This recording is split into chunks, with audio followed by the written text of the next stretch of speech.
चल चल ग सोन लुटाया,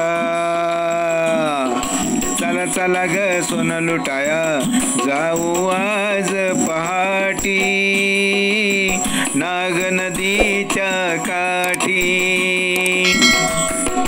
चला चला ग सोन लुटाया, चला चला ग सोन लुटाया, जाऊ आज पहाटी नाग नदीच्या काठी.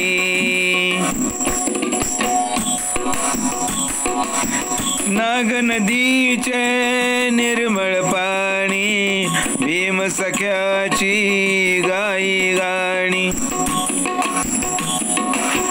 नाग नदीचे निर्मळ पाणी, भीम सख्याची गाई गाणी. गाणी भीमाची येती कानी, गाणी भीमाची येती कानी, आज भीमाच्या पाठी नाग नदीच्या काठी. चला चला ग सोन लुटाया, चला चला ग सोन लुटाया, जाऊ आज पहाटी नाग नदीच्या काठी.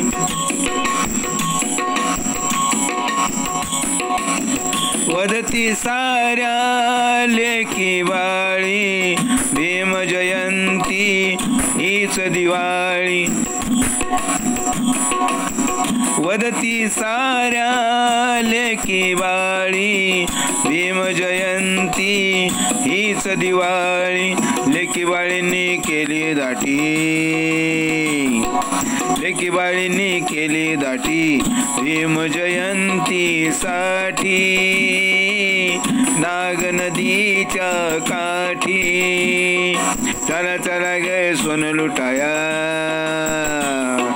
चला चला ग सोन लुटाया, जाऊ आज पहाटी नाग नदीच्या काठी.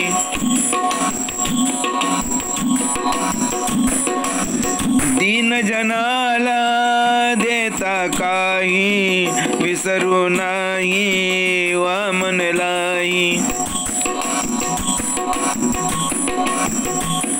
हा दीन जनाला देता काही, विसरू नाही वामनलाई. विसरू नाही वामनलाई. तोच बिचारा जिबलीसाठी, तोच बिचारा जिबलीसाठी उलटून गेली साठी नाग नदीच्या काठी. चला चला ग सोन लुटाया, चला चला ग सोन लुटाया, जाऊ आज पहाटी नाग नदीच्या काठी नाग नदीच्या काठी नाग नदीच्या काठी.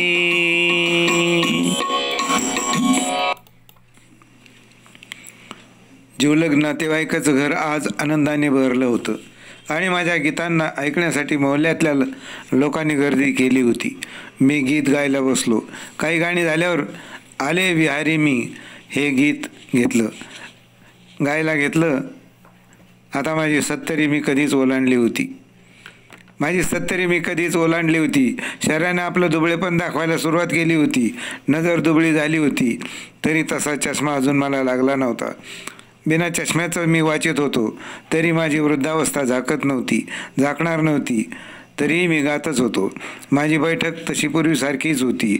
उजव्या पायाला दुमडून घेतलेली उभी पोज. मोठ्या आविर्भावात बसलो होतो मी गायला. शरीरावरचे म्हणाल तर डोक्याचे केस बरेच गेलेले जाणवतील असे. कानावर असणारे कानावरचे केस पिंजारल्यासारखे विसावलेले. पांढरा साधा शर्ट मी घातला होता. बऱ्यापैकी लांब सडक असणारा. माझं कपाळ उंच भव्य होतं, भारदस्तपणा दाखवणारं. आता केस गळाल्याने बरंचसं टक्कल पडून उघडं पडलेलं. काही दात गेलेले. कानावरचे केसही आता हळूहळू पांढरे होत आलेले. स्वरात आवाजात जोर नसला तरी प्रसन्न चेहऱ्याने गाण्याचे भान होते. खुरटी दाढी, पांढरा शर्ट, त्याला मॅचिंग ढगळ पॅन्ट. गायकासाठी पेहराव फार गरजेचा असतो, त्याला शोभणारा असावा लागतो. तसंच माझं होतं. माझ्या जबड्याचे खालचे 3-4 दात उतार वयाने पडले होते. वेश साधा असला तरी आवेश भारी होता. असाच लढा देत होतो. आवाजाशी झगडत होतो. त्या घरात 7-8 माणसं मला गाण्यात पाठीमागून सोबत करण्यासाठी होतीच. आणि मी गाण्यासाठी गीत काढलं, आले विहारी मी. बुद्धाच्या चरणी लीन व्हावं असं हे गीत. बुद्धाच्या चरणी लीन व्हावं असं हे गीत भिक्खुणीच्या भावना व्यक्त करणार. बुद्धाच्या शिष्या बनलेल्या आम्रपालीसारख्या अनेक भिक्खुणींचं हे एक विचारांचं आंदोलन ठरावं असं बुद्धमय गीत मी लिहिलेलं सादर करू लागलो. ढोलक वाजत होता आणि मी गाताना अगोदर प्रास्ताविक केलं.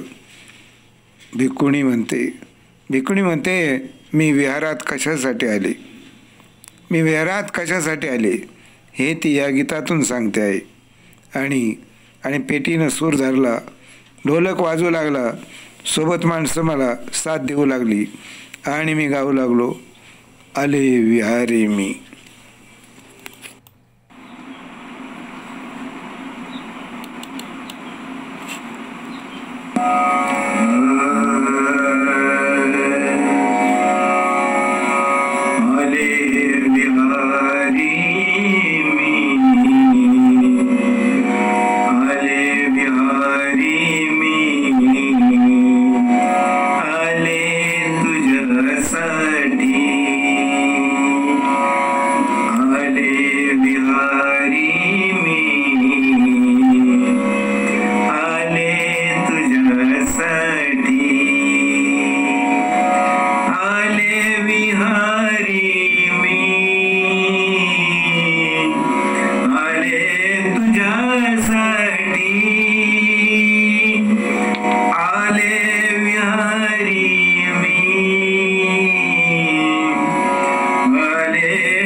पाशी मी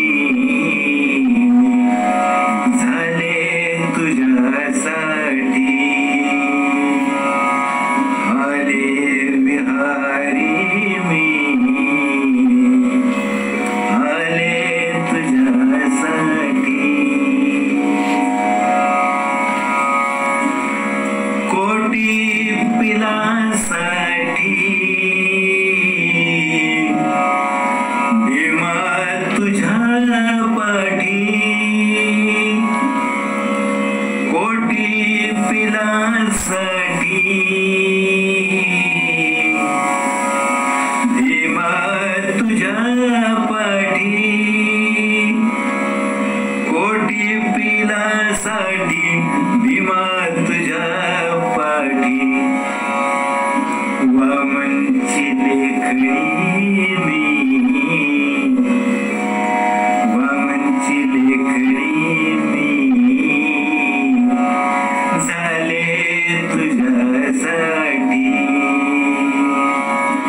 वामनची लेखणी मी झाले तुझ्यासाठी आले विहारी मी आले तुझ्यासाठी आले विहारी मी आले तुझ्यासाठी.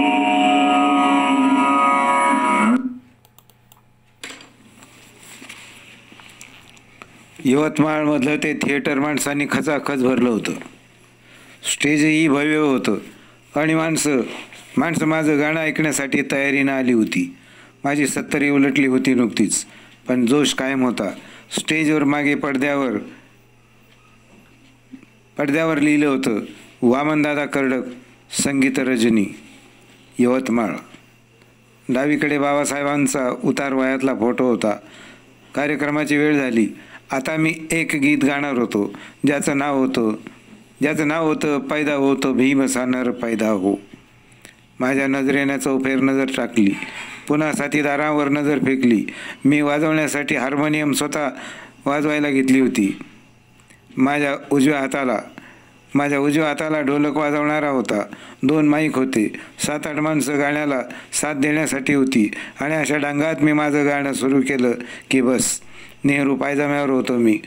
उजवा हात मागे सारला आणि गाऊ लागलो जोशात.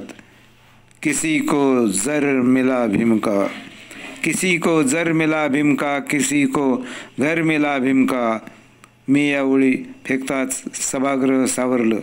माझ्या याच ओळी सोबतच्या साथीदारानं रिपीट केल्या. किसी को जर मिला भीमका, किसी को घर मिला भीमका. मी शेवट पकडून उच्चारलं, किसी को जर मिला भीमका, किसी को घर मिला भीमका. वामन को क्या मिला.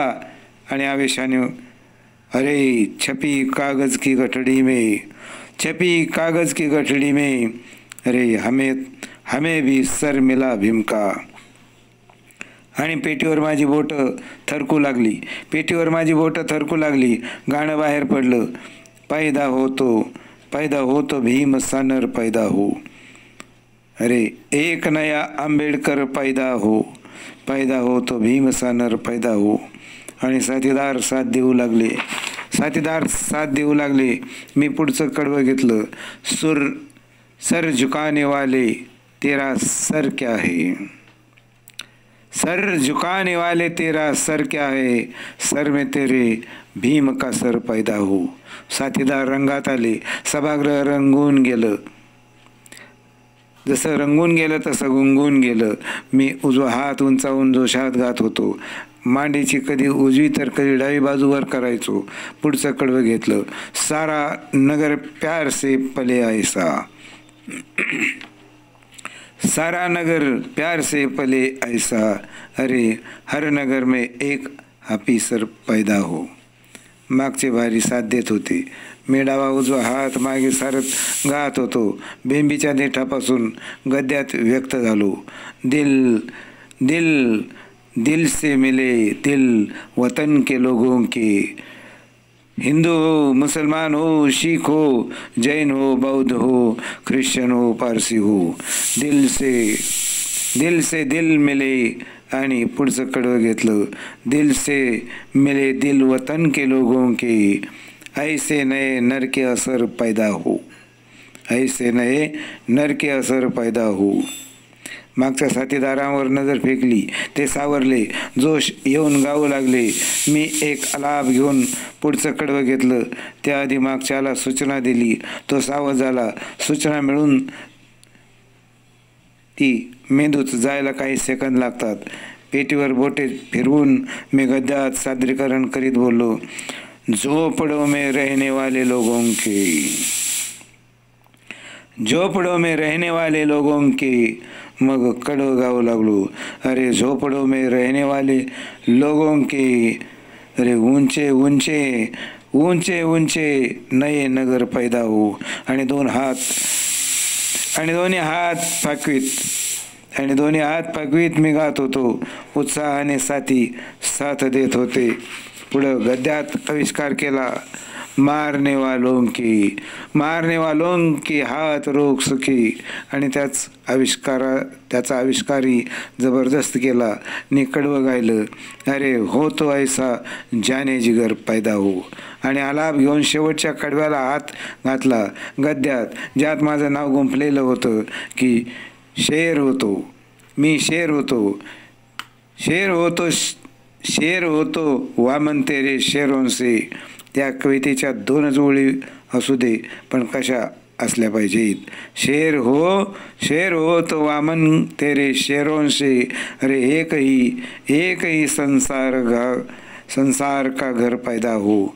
आणि मी गाऊ लागलो व गाणं संपवत या गाण्याचा शेवट केला, पैदा हो तो भीमसा नर पैदा हो. साथीदार साथ देत राहिले आणि मी गाण्याचा शेवट केला, पैदा हो तो भीमसा नर पैदा हो या गाण्याचा.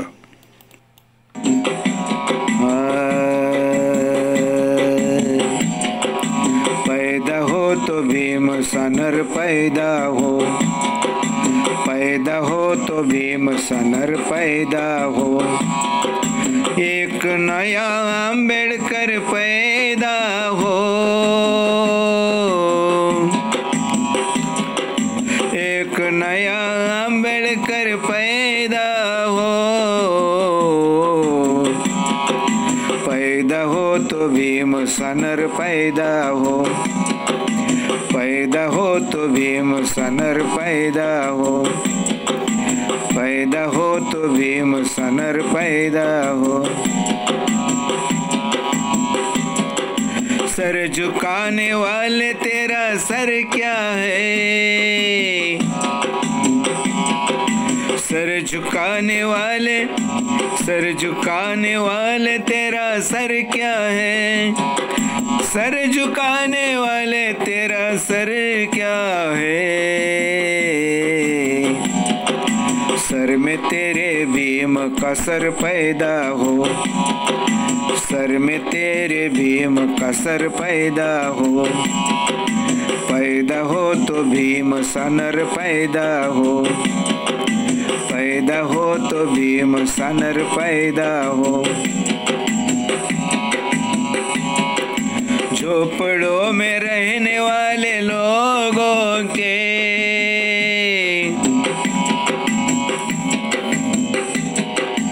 झोपड़ों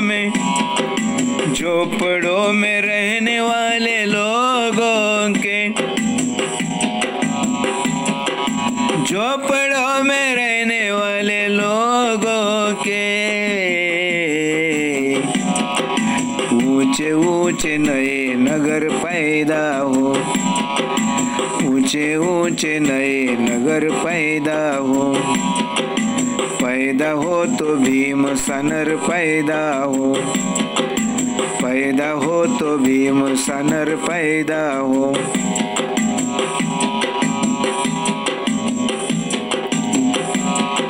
सारा नगर प्यार से पले ऐसा, सारा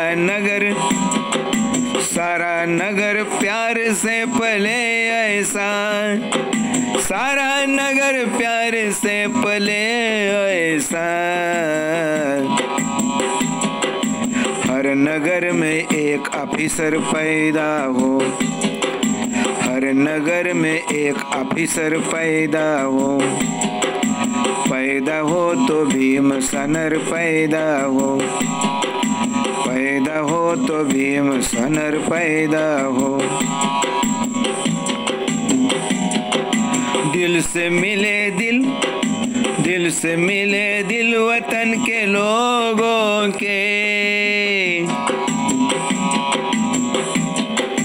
दिल से मिले दिल वतन के लोगों के, दिल से मिले दिल वतन के लोगों के।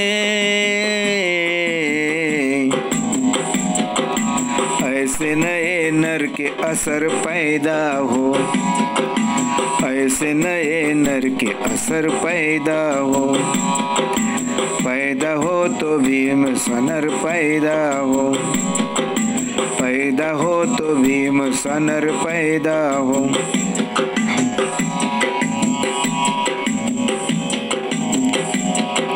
मारने वालों के हाथ रोक सके,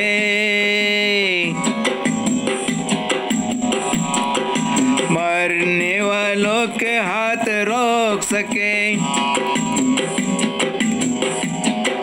मारने वालों के हाथ रोक सके। हो तो ऐसा जाने जिगर पैदा हो, हो तो ऐसा जाने जिगर पैदा हो। पैदा हो तो भीम सनर पैदा हो, पैदा हो तो भीम सनर पैदा हो।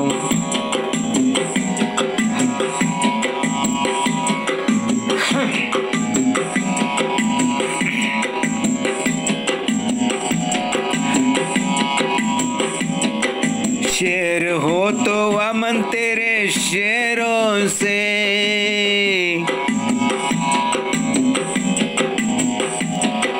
शेर हो तो वामन तेरे शेरों से, शेर हो तो वामन तेरे शेरों से। अरे शेर हो तो वामन तेरे शेरों से।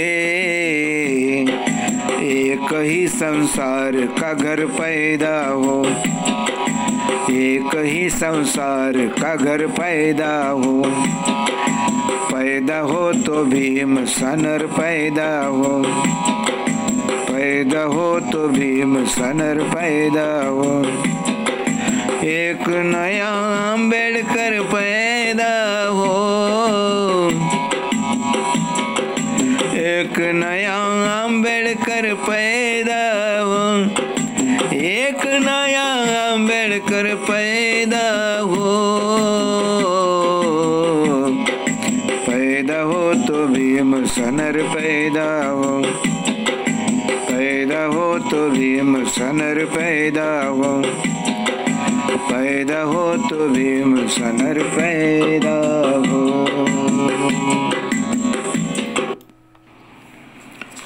चमचमता नेहरू माझ्या अंगावर होता, चमचमता नेहरू माझ्या अंगावर होता. छातीला लावलेलं निळ्या रंगाचं मोठं सॅटिंगचे बॅच मला आणि माझ्या छातीला शोभून दिसत होते. अशाच सत्काराला मी उत्तर देत होतो. स्टेज भरगच्च तर भरलं होतंच, पण ऐकणारा जनसमुदायही झपाटल्यासारखा माझं गाणं ऐकत होता. माझ्या अभाव डोळ्यात साठवीत होता.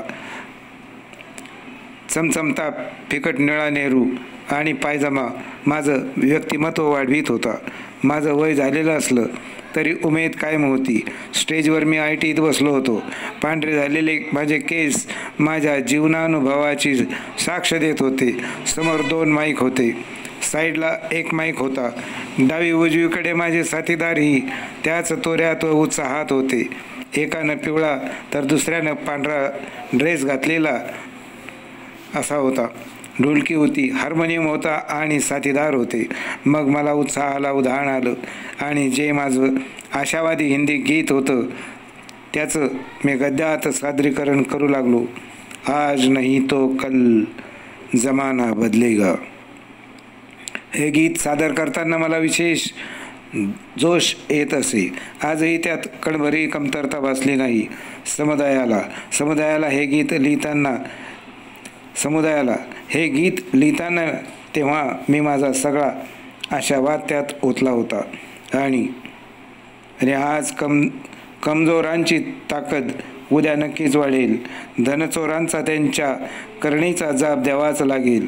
धनचोरांना त्यांच्या करणीचा जाब द्यावाच लागेल. आणि माझ्यासारख्या इमानानं जीव ओतून गाणं गाणाऱ्याला भविष्यकाळ उपाशी मरू देणार नाही. कलावंतांची ही योग्य ती कदर समाज व्यवस्था करील.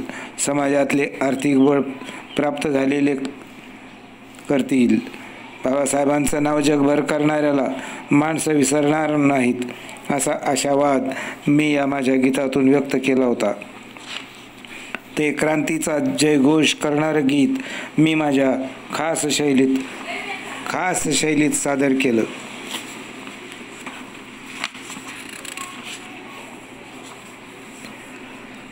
आज नहीं तो कल जमाना बदलेगा, नहीं चलेगा जोर यहाँ धनचोरों का, धीरे धीरे यहाँ कमजोरों का, बढ़ जाएगा बल जमाना बदलेगा. आज नहीं तो कल जमाना बदलेगा. छीन के सारा नया जल सागर से, नई जिंदगी लेकर जाकर अंबर से, बरसेंगे बादल जमाना बदलेगा. आज नहीं तो कल जमाना बदलेगा. वामन जैसे गीत के लिखने वालों को, भूख से लड़कर जीना सीखने वालों को मिल जाएगा फल जमाना बदलेगा. आज नहीं तो कल जमाना बदलेगा. गीत मी माझ्या खास शैलीत सादर करताच लोकांनी टाळ्याचा कडकडाट केला. त्यांचे वाहवा म्हणून शाबासकी मला मिळाली. वयाची 73 ओलांडलेला मी आजही दम लागला तरी नव्या दमानं गात होतो. अधूनमधून माणसं ऐपतीप्रमाणे थोडंफार पैशाची ओवाळणी करीत होती आणि ते पाहून माझं मन उल्हासित होत होतं. उद्याच्या आशेनं पालवत होतो. गाणं गायला मला शक्ती लाभावी असं मनापासून वाटत होतं. पण काळ किती साथ देईल हे सांगता येत नव्हतं. तरी मला वाटतं उद्याचा कोणी गीतकार गायक वामनला विसरणार नाही.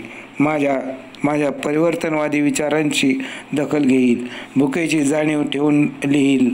भुकेल्या पोटी मी कसा गात होतो हे वर्णन माझ्या महानतेचे गीत गाईल. परिवर्तनाचा मी कसा भुकेला होतो हे साऱ्या समाजाला सांगेल आणि म्हणेल वामन गात गात आला आणि गात गात कसा गेला हे तो शाहीर सांगेल. काव्यपुरुष. आज नहीं तो कल जमाना बदलेगा. प्रतिभेने मी किती श्रीमंत होतो हे काव्यपुरुष सांगेल. माझ्या काव्यकल्पनेची भरारी वर्णन करील. माझ्या शब्दशिल्पांची महती गाईल. भीमाची महती सांगणारा कसा होता हे सांगेल. माझी लोकमान्यता ओरडून सांगणारा निपजेल याची मला का कोण जाणे मनोमन खात्री वाटत होती. सगळ्यांचा वामनदादा म्हणून मी पसरलो तरी माझं जीवन धन्य झाले असे मृत्यूनंतरही समजेल. मी लोकांचा होतो, लोकांचाच राहील. गीत रूपाने लोकात राहिलो तरी बस. श्रावण यशवंते, प्रतापसिंग बोदडे गीतकार गायक चेले म्हणून तयार केलेला मी दखल घेईल ना. बाबासाहेबांचं तळपणारं जीवन लोकमानसापर्यंत पोहोचवणारा मी होतो असं भाष्य कुणीतरी करीलच ना.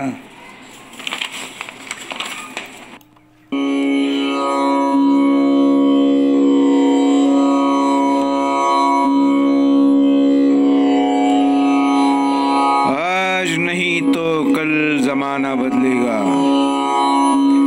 आज नहीं तो कल जमाना बदलेगा. नहीं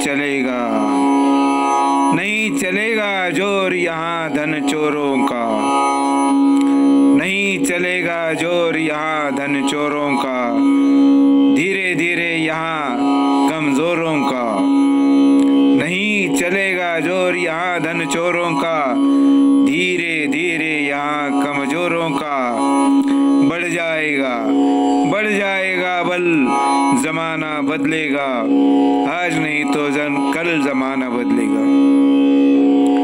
बढ़ जाएगा बल, जमाना बदलेगा, आज नहीं तो कल जमाना बदलेगा।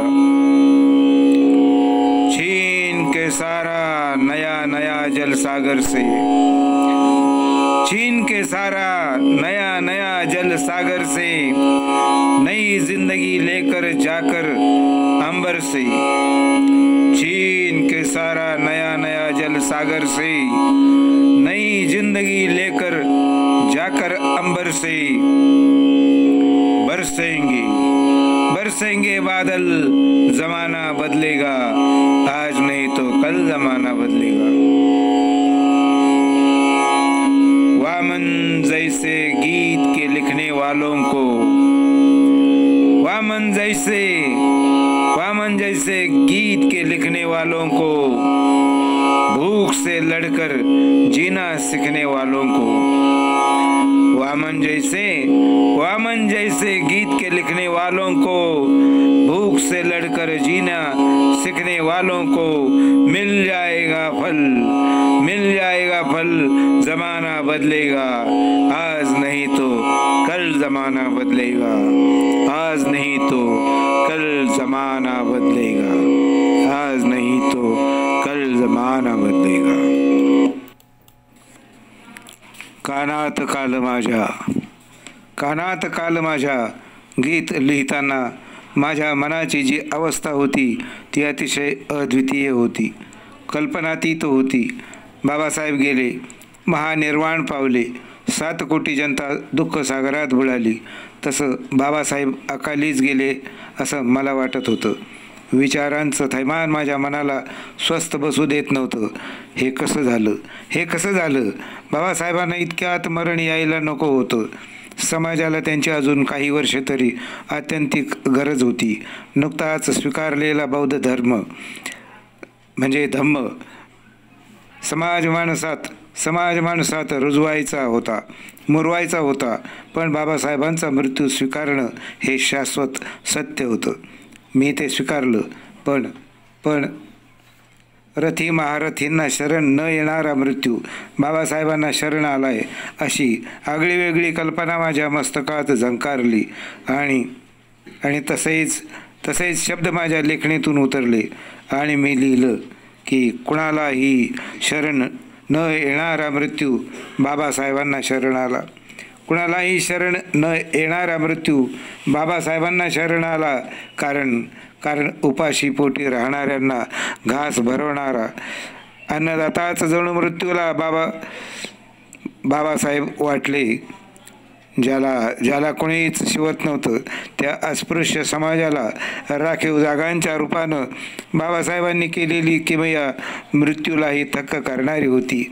आणि बाबासाहेब म्हणजे उपाशी पोटी जीवांचा तारणहार अशी कल्पना माझी पक्की झाली आणि बाबासाहेबांचं दिव्याप्रमाणे जळणे, बुद्धाचे त्रिशरण अनुसरणे आणि बुद्धाचा मार्ग दाखवून अस्पृश्यांना कुत्र्या मंजराच्या जीवन जगण्यापासून दूर करून काल्पनिक नव्हे तर सत्य आणि स्वाभिमानी जीवन जगण्याचा मार्ग दाखविल्याने मृत्यूही विरघळला, बाबासाहेबांना शरण आला अशी या गीतात मी कल्पना केली आणि सगळा अस्पृश्य व वंचित समाज एक झाला, एक राहिला तरच समाज तरेल, नाहीतर मरेल हा संदेश या गीतातून मला द्यावा वाटला आणि मी गीत लिहिले कानात काल माझ्या। तेच आज गीत कानात काल माझ्या हे गीत मी गातोय। किरूबुवांनी बोलवलं म्हणून आज आलोय। त्यांनी कार्यक्रमाचं म्हणजे घरगुती कार्यक्रमाचंच नियोजन केलं होतं। विष्णू भालेराव ही होते आज। काही काही नवकी कलाकार मंडळी होती. माझं वय 73 वर्षांचं झालेलं आहे, तरी जमेल तसं गातोय. आज या घरातही तसंच. आजूबाजूला सगळी जिव्हाळ्याची माणसं आहेत. मी फिकट निळा सदरा घातला होता. पिवळी पॅन्ट घातली होती. समोर माईकची व्यवस्था केलेली होती, जाळीदार माईक. आता माझा अवतार माझं वृद्धत्व स्पष्टपणे दाखवित होता. भव्य कपाळ उघडे पडले होते. आजूबाजूची एखादा दुसरा केस सोडला तर सगळी केस पांढरी झाली होती. मुखातले समोरचे खालचे 3 दात पडलेले स्पष्ट दिसत होते. कानावरचे पिंजारलेले केस काहीसे काळसरपणा जपून होते. बाकी डोळ्याचे केस तुरळक काळे पांढरे केस पिंजारल्यासारखे दिसत होते. नजरेतला भेदकपणा कायम असला तरी लालसर पांढरटपणा स्पष्ट जाणवत होता बघणाऱ्याला. कानांच्या पाळीपर्यंतचा केसांचा प्रवास येऊन थांबला होता. दाढी खुरचट वाढलेली, खुरटी दाढी पूर्णच पांढरी झालेली होती. चेहऱ्यावर कधी हसू कधी उग्रता असली तरी तारुण्यातली ती जरब नसलेली मलाच जाणवत होती. फिकट हिरवट निळसर रंग दिलेले घर, त्यातलं सामान, मागेच गडी करून ठेवलेली खुर्ची आणि आवश्यक घरगुती सामान, भिंतीला कपडे लटकलेले, त्यांची वळचणीला ठेवल्यासारखी मांडणी, ही पार्श्वभूमी असलेल्या घरात मी उत्साहाने गाऊ लागलो.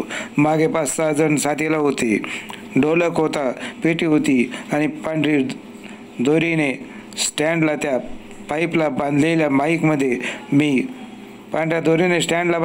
माईकमध्ये मी माझा आवाज सोडणे सुरू केले. समोर माझी वही होतीच आणि असा मी ते गाणं गाऊ लागलो. आवाज बसलेला. दोष तसा म्हटलं तर होता, म्हटलं तर नाही. वाजवणाऱ्यांना सारखी सूचना द्यावी लागणार हे मला माहीत होतं. डबल असं. आणि बरंच ढोलक वाजवतानाच्या वेळी होतं, कारण मला ताल ठेका चुकलेला आवडत नसे. चुकले की कुठे चाललंय, काय चाललंय म्हणून मला बोलावेच लागे. आणि मी कानात काल माझ्या गाण्यासाठी सज्ज झालो. 73व्या वर्षी त्या घरात मी गीताचे निवेदन केले. बैठक मारून एक नजर सभोवार टाकून माझ्या खर्जेसारख्या आवाजात म्हणालो, मरण कुणालाही शरण येत नाही. ते मरण हळूहळू दबकत आलेलं आहे. आणि ते बाबासाहेबांना म्हणते, हे भीमराया, मी तुला प्रणाम करतो आणि मी फक्त तुलाच शरण आलेलो आहे. आणि मरण हे बाबासाहेबांना मी का शरण आलो याचं कारण देखील सांगतं. मी तुलाच का शरण आलो. आणि मग बाबासाहेब तुम्हाला आणि मला काय सांगतायत का ना.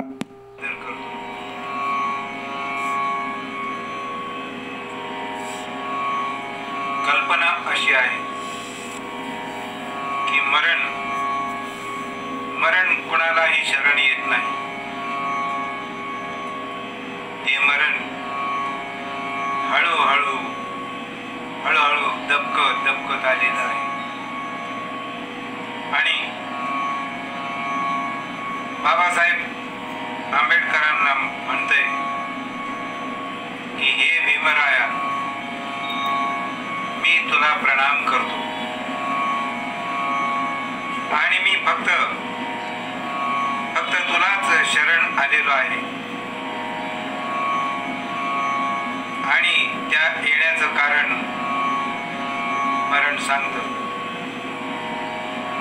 की मी तुलाच का शरण आलेलो आहे. आणि मग बाबासाहेब आंबेडकर तुम्हाला आणि मला सांगतायत, ऐका काय सांगतायत.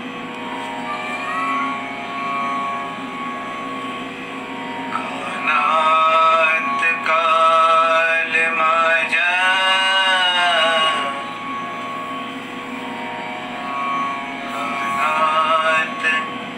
काल माझ्या माझे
कानात काल माझ्या माझे मरण म्हणाले. जळणे दिव्याप्रमाणे नाही तुझे फुकाचे. जळणे दिव्याप्रमाणे नाही तुझे फुकाचे. गौतम तुझ्यात आहे, गौतम तुझ्यात आहे, मज शरण म्हणाले. गौतम तुझ्यात आहे, मज शरण म्हणाले. कानात काल माझ्या माझे मरण म्हणाले. ओटीत गौतमाच्या घालून 7 कोटी. ओटीत गौतमाच्या घालून 7 कोटी. झोप शांत आता, चल झोप शांत आता, माझे शरण म्हणाले. चल झोप शांत आता, माझे शरण म्हणाले. कानात काल माझ्या माझे मरण म्हणाले. वामन समान माझ्या चिमण्या चिल्या पिल्यानो. वामन समान माझ्या चिमण्या चिल्या पिल्यानो. तारील मी तुम्हाला एकीकरण म्हणाले. तारील मी तुम्हाला एकीकरण म्हणाले. कानात काल माझ्या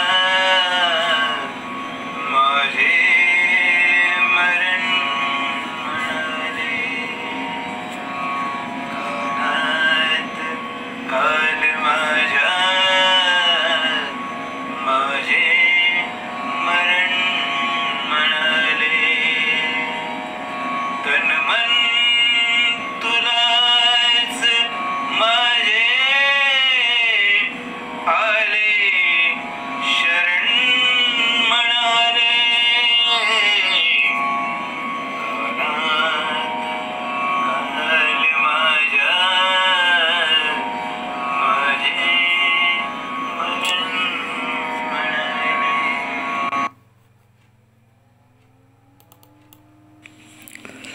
बाबासाहेब दिव्याप्रमाणे जळले हे सांगताना माझा जोश वाढला. मात्र माझा जोश वाढला.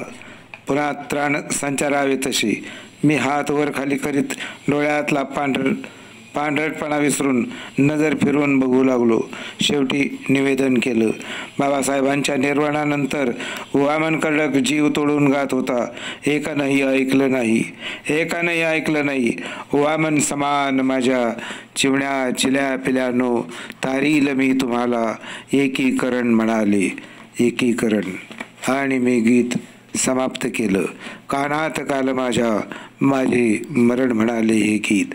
नंतर मी आलाप घेतला, पण तोही माफक लांबवता आला मला, पूर्णतः नाही. आणि मी माझ्या वृद्धत्वाच्या खुणांना ओळखू लागलो.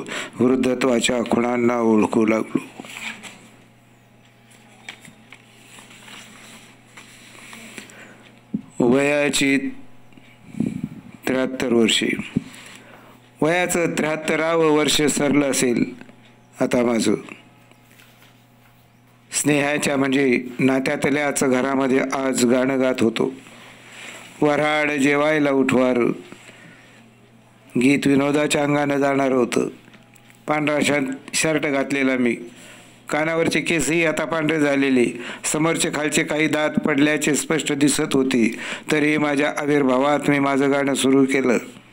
मागे साथीदार होते, सोबत ढोलक रंगीत कपड्याने सजवलेला. माझ्यापुढं हार्मोनियम होता. मग काय विचारता, रंगात आलो आणि सुरू केलं गाणं. वऱ्हाड जेवायला उठवार. मी निवेदन करीत बोललो. उद्या कोण रुसल? मावशी रुसते का नगरची मावळण रुसते का नाशिकची मावळण रुसते? मला काही माहीत नाही. म्हणून त्या अशा गोंधळ घालतील का साऱ्या लग्नाचं वाटोळं करतील. आणि त्यानंतर आमची होळी आणि आमची टोळी. आणि असा थोडा विनोद करून मी माझं गाणं सुरू केलं. वऱ्हाड जेवायला उठवार, हा गोंधळ मिटवा. वऱ्हाड जेवायला उठवार, हा गोंधळ मिटवा. आणि हे गाणं लिहिताना लग्नातला महत्त्वाचा प्रसंग मी लिहिला होता. लग्नात रुसलेल्या लोकांमुळे कसा गोंधळ होतो हा या गीताचा मुख्य विषय होता. तोच गोंधळ मी आता टिपला होता. अनेकदा हे गाणं गायलं होतं. रुसलेल्यामध्ये वरमाई आहे. नवरीचा बाप मात्र काहीच करू शकत नाही. बापाला सांगा, आणा आईचा वाटवा. लग्नात गोंधळ घालणारे कोण? तर सगळे दारुडे. तसाच नवरीला सजवून पाठवायचा सल्लाही यात मी देतो. आणि मिटवी करीत मिश्किलतेच्या अंगानं जे गीत मी लिहिलं आणि अनेकदा सादर केलं तेच हे गीत म्हणजे वऱ्हाड जेवायला उठवार.